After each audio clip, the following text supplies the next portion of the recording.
So welcome to dark shade tech Tamil. நீங்கள் நம்மளோட சேனலில் வந்து ப்ரோக்ராமிங் ரிலேட்டடாக பார்க்க போகிறோம். ஸோ ப்ரோக்ராமிங்னா என்ன, அதோட நீட் என்ன, அது எங்கெங்கெல்லாம் இம்ப்ளிமெண்ட் பண்ணலாம், அப்புறம் ப்ரோக்ராமிங்கோட டைப்ஸ் என்ன, அப்புறம் அதில் ஒரு ப்ரோக்ராமிங் லாங்குவேஜ் பற்றி நம்ம பார்க்க போகிறோம் வித் ஒரு ரியல் வேர்ல்டு எக்ஸாம்பிள். இந்த மாதிரி வச்சு நம்ம பார்க்க போகிறோம். ஓகே, இது மாதிரி நிறைய சைபர் செக்யூரிட்டி கண்டென்ட்ஸ், அப்புறம் டெவலப்பர் ரிலேட் கண்டென்ட்ஸ், அப்புறம் ஆப்டிடியூட் கொஷின்ஸ், அப்புறம் வந்து கம்பெனி ஸ்பெசிஃபிக் கொஷின்ஸ், இந்த மாதிரி நிறைய விஷயத்தை நீங்கள் பார்த்து தெரிஞ்சுக்கிறதுக்கு எங்களோட சேனலை சப்ஸ்கிரைப் பண்ணிக்கோங்க. லைக் அண்ட் ஷேர் பண்ணுங்கள், ரொம்ப ஹெல்ப்ஃபுல்லாக இருக்கும். நம்ம சேனலில் ஆல்ரெடி நம்ம சைபர் செக்யூரிட்டி கண்டென்ட்ஸ் பற்றி ஒன்று போட்டிருக்கோம், ஐரா வல்னபிலிட்டி. ஸோ அதை பார்க்காதவங்க வந்து அதவே பார்த்து தெரிஞ்சுக்கோங்க, நம்ம சேனலில் தான் இருக்குது. ஓகே, இன்றைக்கி நம்ம சேனலில் என்ன பார்க்க போகிறோம்னா ப்ரோக்ராமிங். இப்போ ப்ரோக்ராமிங்னாவே நிறைய பேருக்கு ஃபஸ்ட்டு அதை தியரிட்டிக்கலாக சொல்ல தெரியும், இதை எக்ஸாம் ரிலேட்டடாக எழுத தெரியும், இதெல்லாம் பண்ண தெரியும். ஆனால் அதை ப்ராக்டிக்கலாக ப்ரோக்ராமிங் நம்ம எதுக்கு யூஸ் பண்ணுறோம், அதை எங்கே யூஸ் பண்ணுறோம், இது பார்த்தோன்னா நிறைய பேருக்கு தெரியாது. ஸோ இதை பற்றின தெளிவான எக்ஸ்ப்ளனேஷன், அப்புறம் வந்து திங்கிங்கெல்லாம் இம்ப்ளிமெண்ட் பண்ணலாங்கிற விஷயத்தை பற்றி நான் பேச போகிறேன். ஸோ இது ஆல்ரெடி நிறைய பேருக்கு தெரிஞ்சிருக்கலாம், பட் இருந்தாலுமே உங்களுக்கு ஒன் டைம் சொல்லித்தரேன். ஸோ இதனால் தெரியாதவங்களும் தெரிஞ்சுக்கட்டும். ஓகே, ஃப்ரம் த ஸ்க்ராட்ச்லேருந்து ஆரம்பிக்க போகிறேன்.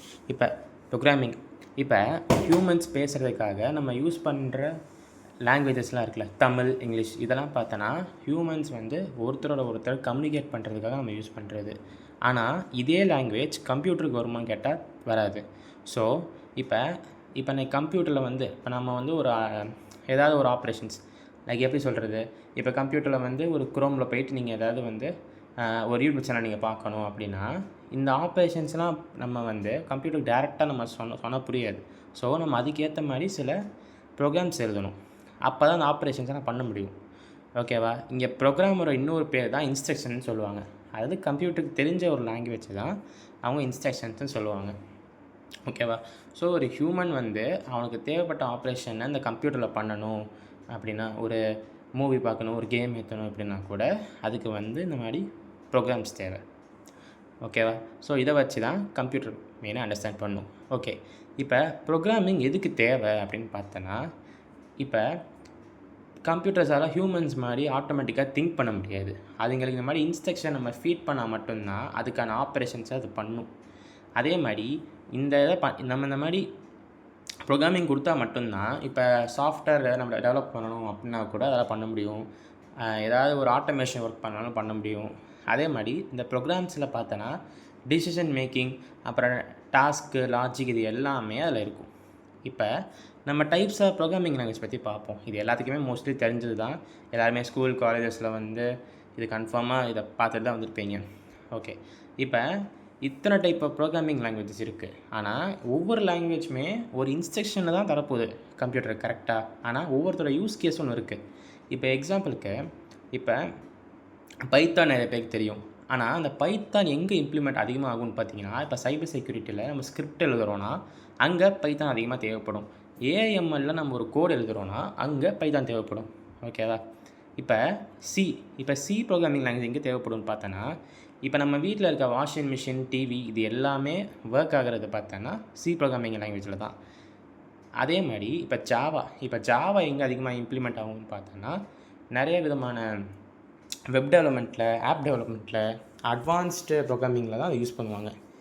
ஓகேவா? ஏன்னா ஜாவா வந்து ரொம்ப ரொம்ப அட்வான்ஸ்டான ப்ரோக்ராமிங் லாங்குவேஜ். இப்போ நீங்கள் ப்ரோக்ராமிங்கை இன்னும் சிம்பிளாக அவங்க சொல்லணும்னா, டிவி அண்ட் ரிமோட் எடுத்துக்கோங்க. இப்போ டிவி வந்து ஆன் ஆகுறோம், நம்ம ரிமோட்டில் வந்து நம்ம அந்த பவர் பட்டன் ஆன் பண்ணால் மட்டும்தான் ஆன் ஆகும்.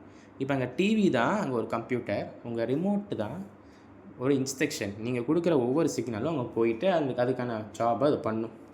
ஓகே, புரிஞ்சா ப்ரோக்ராமிங்னா என்ன இதுன்னு? ஓகே, இப்போ ஜாவா பற்றி பார்ப்போம். இப்போ ஜாவான்னு பார்த்தீங்கன்னா ஒரு ஹை லெவல் ப்ரோக்ராமிங் லாங்குவேஜ்னு சொல்லுவாங்க. ஜாவா ஏன் ஹை லெவல் ப்ரோக்ராமிங் லாங்குவேஜ் சொல்கிறாங்கன்னா, அதில் வந்து இப்போ கரண்ட் ஜென்ரேஷனில் இப்போ கரண்ட்டாக மாடர்னாக நம்ம வந்து நிறைய ப்ரோக்ராம்ஸ் எழுதுறதுக்கு, நிறையா டாஸ்க் பண்ணுறதுக்கு அதிகமாக யூஸ் பண்ணுறது பார்த்தோன்னா ஜாவாவாக தான் இருக்குது. அதை அதிகமாக எங்கே யூஸ் பண்ணுறாங்கன்னு பார்த்தோன்னா, application development, app development, game development, இந்த மாதிரி இடத்துல அதிகமாக யூஸ் பண்ணுவாங்க.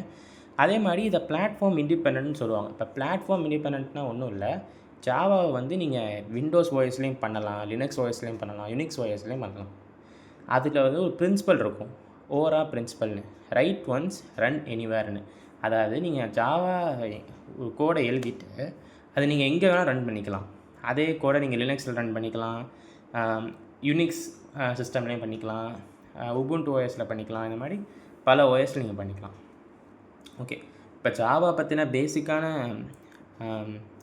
டெஃபினேஷன் உங்களுக்கு புரிஞ்சுக்கணும்னு நினைக்கிறேன். ஓகே, இப்போ அப்ளிகேஷன்ஸ் ஆஃப் ஜாவா. இப்போ ஜாவா எங்கெங்கெல்லாம் இருக்குதுன்னு பார்த்தீங்கன்னா, நான் சொன்ன மாதிரி தான் பேக் அண்ட் வெப் டெவலப்மெண்ட்டில் யூஸ் பண்ணுவாங்க. அதே மாதிரி இப்போ மெயினான கிரிட்டிக்கல் சிஸ்டம்ஸ்லாம் இருக்குல்ல, அதாவது banking system, health care system, இந்த மாதிரி சிஸ்டத்துலலாம் ஜாவா அதிகமாக யூஸ் பண்ணுவாங்க. ஓகேவா? அதே மாதிரி இப்போ நீங்கள் ஒரு ரோல் கேள்விப்பட்டிருப்பீங்க, ஃபுல் ஸ்டாக் டெவலப்பர் ரோல்னு. இந்த ரோல் பார்த்தீங்கன்னா ஃப்ரண்ட் அண்ட் பேக் அண்ட் இந்த ரெண்டு கம்பைனாக தான் பார்த்தீங்கன்னா ஃபுல் ஸ்டாக் டெவலப்பர்னு சொல்லுவாங்க. ஒரு வெப் பேஜில் இருக்க ஃப்ரண்ட் அண்ட் பேக் அண்ட். இதுக்கு அவங்க மெயினாக யூஸ் பண்ணுற கோடே பார்த்தீங்கன்னா ஜாவா அண்ட் ஜாவா ஸ்கிரிப்ட் தான். ஸோ இந்த ஜாவாங்கிற கோடு வந்து எவ்வளோ இம்பார்ட்டண்டான விஷயம் பாருங்கள். நீங்கள் பார்க்குற எல்லா வெப் பேஜுமே ஜாவாவில் தான் பண்ணியிருப்பாங்க. அப்புறம் மொபைல் அண்ட் என்டர்பிரைஸ் அப்ளிகேஷன், நான் சொன்ன மாதிரி ஆண்ட்ராய்டு அப்ளிகேஷன்ஸு, இது என்டர்பிரைஸ் அப்ளிகேஷன்ஸ், இந்த பிஸ்னஸ் ரிலேட்டட் அப்ளிகேஷன்ஸ், இது எல்லாமே அதில் தான் எழுதியிருப்பாங்க. ஓகே, இப்போ ஜாவாவோட அப்ளிகேஷன்ஸ் அப்புறம் அதோட யூசேஜ் எங்கெங்கெல்லாம் யூஸ் ஆகுதுன்னு பற்றி உங்களுக்கு நல்லா தெரிஞ்சுன்னு நினைக்கிறேன். ஓகே, இப்போ நம்ம நெக்ஸ்ட் டாபிக் போய்க்கலாம். இப்போ ஜாவாவோட காம்பனன்ட்ஸ், இந்த 3 காம்பனன்ட்ஸை எல்லாருமே கேள்விப்பட்டிருப்பீங்க ஜாவா பற்றி படித்தவங்க. எப்படின்னா ஜேடிகே, ஜேவிஎம், அப்புறம் ஜேஆர்இ. ஆனால் இந்த 3மே பார்த்தோன்னா கன்ஃபியூசிங்காக இருக்கும். லைக் ஜேடிகே எங்கே யூஸ் ஆகுது, ஜேஆர்இ எங்கே யூஸ் ஆகுது, ஜேவிஎம் எங்கே யூஸ் ஆகுது, மாதிரி நிறைய பேர் கன்ஃபியூசிங்காக இருக்கும். ஸோ நான் சிம்பிளாக சொல்கிறேன். இப்போ ஜேடிகேனா ஜாவா டெவலப்மெண்ட் கிட், ஜேவிஎம்னா ஜாவா விர்ச்சுவல் மிஷின், அப்புறம் ஜேஆர்இனா ஜாவா ரன் டைம் என்வரன்மெண்ட்னு சொல்லுவாங்க. ஓகே, இப்போ இந்த ஜேடிகே இருக்குல்ல, இப்போ இந்த ஜேடிகே வந்து இப்போ நீங்கள் எப்படி எடுத்துக்கலாம்னா, இப்போ உங்கள் வீட்டில் வந்து இந்த குக்கர், ஸ்டவ்வு, சிலிண்டர், இது எல்லாமே பார்த்தீங்கன்னா கிச்சனில் இருக்கும். இது எல்லாமே இது எல்லாமே சேர்ந்தது தான் ஒரு கிச்சன், கரெக்டாக? ஸோ ஜேடிகே தான் ஒரு மெயின் காம்பனன்ட்னு வச்சுக்கோங்க. அதான் அந்த டயக்ராமில் கொடுத்துருப்பேன். இப்போ அதுக்குள்ளே இருக்கிற ஒன் ஆஃப் த காம்பனண்ட்டாக நீங்கள் ஜேவிஎம் எடுத்துக்கோங்க. லைக் எப்போனா நம்ம வீட்டில் இருக்க குக்கர் மாதிரி, குக்கர் என்ன பண்ணும், ரைஸை வந்து நம்ம கொடுத்தா அது குக் பண்ணும், கரெக்டாக? அதே மாதிரி ஜேவிஎம் வந்து நீங்கள் கோடு கொடுத்தனா அது எக்ஸிக்யூட் பண்ணும். இதுதான் ஜேவிஎம்மோட மெயின் ரோல். ஓகேவா? அதை வந்து நம்ம கம்ப்யூட்டருக்கு ஏற்ற மாதிரி அது கொடுக்கும் அந்த கோடை. ஓகே, அதோட சேர்த்து இப்போ லைப்ரரிஸுமே இருக்கும், ஜாவா லைப்ரரிஸ். அப்புறம் வந்து development tools, Java development related tools எல்லாமே அதில் இருக்கும். இப்போ ஜேஆர்இனா பார்த்தீங்கன்னா இந்த ஜேவிஎம் எக்ஸிக்யூட் ஆகிறதுக்கு ஒரு என்வைரன்மெண்ட், அதுதான் ஜேஆர்இ. ஓகேவா? ஸோ இந்த 3மே சேர்ந்தால் தான் ஜாவா ப்ராப்பராக எக்ஸிக்யூட் ஆகும். இந்த 3மே இல்லாமல் ஜாவா எக்ஸிக்யூட் ஆகவே இருக்காது.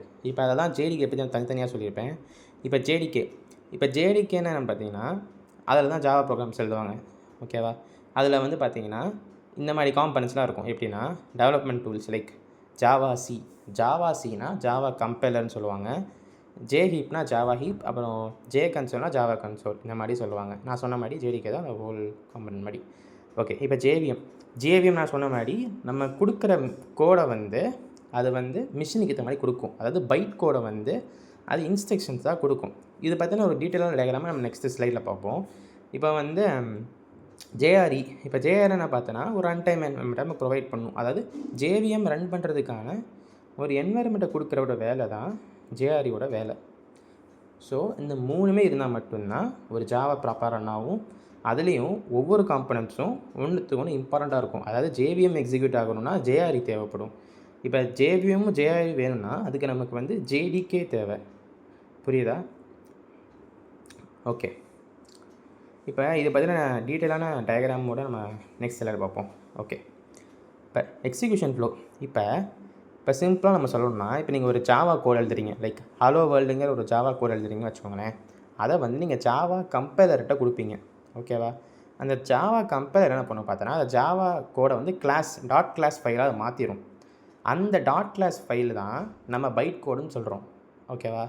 நான் சொன்னேன்ல, இந்த ஜேவிஎம் வந்து பைட் கோடை வந்து இன்ஸ்ட்ரக்ஷன்ஸாக மாற்றும். அந்த இன்ஸ்ட்ரக்ஷன்ஸ் தான் எடுத்து கம்ப்யூட்டருக்கு கொடுத்து ஒரு ப்ரோக்ராமாக மாற்றோன்னு. ஸோ அந்த ஹலோ வேர்ல்ட் டாட் கிளாஸை வந்து ஜேவிஎம்க்கு தரும். அந்த இதை வந்து இன்ஸ்ட்ரக்ஷன்ஸ் தான் மாற்றுது. இப்போ கம்ப்யூட்டருக்கு தெரிஞ்ச லாங்குவேஜ்னால் என்னது, 0s and 1s தானே. ஸோ அந்த 0s and 1ஸை தான் அங்கே ப்ரோக்ராமாக கம்ப்யூட்டருக்கு கொடுக்கும். அந்த ப்ராசஸ் எக்ஸிக்யூட் ஆகும். இப்போ நான் சொன்னதை தான் அங்கே 4 ஸ்டெப்பை நான் கொடுத்துருப்பேன். நம்ம ஒரு கோட் எழுதியிருப்போம். Source code is written. அந்த கோடை வந்து நம்ம பைட் கோடாக மாற்றிருப்போம். கம்பைலரை கொடுத்து அந்த பைட் கோடை ஜேவிஎம் எக்ஸிக்யூட் பண்ணி நமக்கு ப்ரோக்ராமாக கொடுக்கும். இப்போ நெக்ஸ்ட் ஸ்லைடில் பார்த்தீங்கன்னா ஒரு பேசிக்கான ஒரு ஜாவா ப்ரோக்ராம். சிம்பிளாக நம்மளோட இன்றைக்கான கண்டென்ட்டுக்கு இது மட்டும் போதும். ஓகே, இப்போ இது வந்து பேசிக்கான ப்ரோக்ராம். ஹலோ வேர்ல்டுங்கிற ஒரு இதை டெக்ஸ்ட்டை பிரிண்ட் பண்ணுறதுக்கான ஒரு பேசிக்கான ப்ரோக்ராம். இப்போ நான் அதில் ஒவ்வொரு இதாக தெளிவாக சொல்கிறேன், அதை நல்லா கேட்டுக்கோங்க, இதை மிஸ் பண்ணிடாதீங்க. இல்லை ஒவ்வொரு டேர்ம் பற்றி நான் சொல்லியிருக்கேன். இப்போ கிளாஸ்னால் ஒரு பாக்ஸை கன்ஸ்ட்ரக்ட் பண்ணிக்கோங்க. அந்த பாக்ஸ்க்குள்ளே தான் ஜாவா ப்ரோக்ராம் எல்லாத்தையும் நீங்கள் எழுதுவீங்க. அந்த பாக்ஸ் இல்லாமல் எந்த ஜாவா ப்ரோக்ராமும் எழுத முடியாது. எல்லா ஜாவா ப்ரோக்ராமே கிளாஸ் இருக்கும். கிளாஸ்க்கு ஒரு நேம், நம்மளோட எக்ஸாம்பிளுக்கு நம்ம ஹலோன்னு கொடுத்துருக்கோம். இப்போ நெக்ஸ்ட்டு, இப்போ வந்து system.out.println இருக்குல்ல. இப்போ system.out.printlnனா நம்ம தேவைப்பட்ட டெக்ஸ்ட்டை நீ சிஸ்டமில் பிரிண்ட் பண்ணு. அதாவது system.out.println சிஸ்டமில் ஹலோ வேர்ல்டுங்கிறத பிரிண்ட் பண்ணணும். அதாவது ஒரு வேலை. ஓகே, இப்போ main public static void main. பப்ளிக்னா அதில் வந்து நீ எங்கேருந்து வேணால் ஆக்சஸ் பண்ணிக்கலாம். ஓகேவா? ஸ்டாட்டிக்னா நீ ஆப்ஜெக்ட் க்ரியேட் பண்ண வேண்டிய அவசியம் கிடையாது. இதெல்லாம் நான் வந்து நான் நெக்ஸ்ட்டு வீடியோவில் சொல்கிறேன். ஸ்டாட்டிக்னா என்ன, இதெல்லாம் ஆப்ஜெக்ட் க்ரியேஷன் என்னென்னு. இப்போ வாய்ட்னா அந்த ஃபங்க்ஷன் வந்து எதையுமே ரிட்டர்ன் பண்ணாத அர்த்தம். இப்போ மெயின்னா இப்போ குறிப்பிட்ட நேரத்தில் மட்டும் அது வந்து எக்ஸிக்யூட் ஆகும். லைக் எப்படின்னா, இப்போ அலாம் ஸ்கூலில் வந்து நம்ம பெல் அடித்தா தானே நெக்ஸ்ட் கிளாஸ் ஆரம்பிக்கும். அந்த மாதிரி இப்போ ஸ்ட்ரிங்னா அதில் ஸ்ட்ரிங்ஸ் இருக்கும். ஏஆர்ஜிஎஸ்னால் ஆர்குமெண்ட்ஸ். அது வந்து ஆர்குமெண்ட்ஸ்னால் ஒரு வேரியபிள் மாதிரி இந்த மாதிரிலாம் இருக்கும். ஸோ நம்ம ஒரு பேசிக்கான ஹலோ வேர்ல்டு இந்த பிரிண்ட் பண்ணணும்னா இந்த மாதிரி கோட் எழுதுனா போதும். ஹலோ வேர்ல்டு வந்து அந்த ஜாவாவில் எக்ஸிக்யூட் ஆகிரும். ஓகே, ஸோ இந்த இன்றைக்கி நடந்த டாபிக் வந்து உங்களால் புரிஞ்சுக்கணும்னு நினைக்கிறேன். ஸோ ரொம்ப சிம்பிளாக சொல்லி கொடுத்துருக்கேன் வித் ரியல் வேர்ல்டு எக்ஸாம்பிளோட. ஸோ இதை பற்றி நிறையா கண்டென்ட்ஸ் பார்க்க நம்மளோட சேனலை சப்ஸ்கிரைப் பண்ணிக்கோங்க.